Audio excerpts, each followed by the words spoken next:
మిరియాము చూస్తాం, she led worship, ఆరాధికురాలు, ప్రవక్త్రి తను. అనేక ఇశ్రాయేలీల్ని ఆరాధనలో నడిపించింది నాట్యం ఆడుతూ.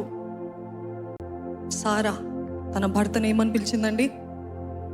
యజమాని అని పిలిచింది. ఎందుకు? భర్త పర్ఫెక్ట్ కదా.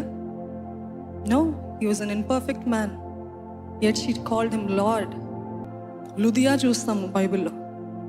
With her business, with her money she supported ministry. Ruth చూస్తాం, షీ చోజ్, పిలుపుని కోరుకుంది, దేవుని కోరుకుంది ఓవర్ కంఫర్ట్. రూతుని చూసినట్లయితే ఎస్తేర్ని చూస్తాం, తన వంశము కోసము, తన ప్రజల కోసము ధైర్యంగా నిలబడ్డది. ఇంకెంతమంది? దెబోరాని చూస్తామండి. She stood so strong for God.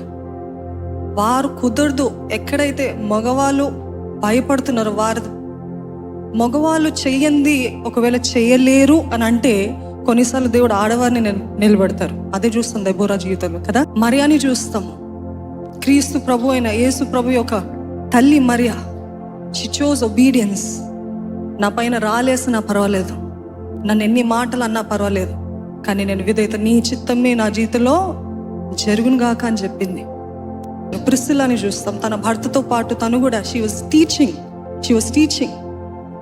Akhila, Priscilla ఇద్దరు కలిసి దేవుని సేవలో పార్ట్నర్షిప్, పౌల్తో partnership. They were teaching the word of God.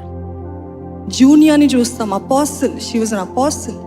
You see, do not be influenced by the influencers of the world, be influenced by the women of the word. Amen.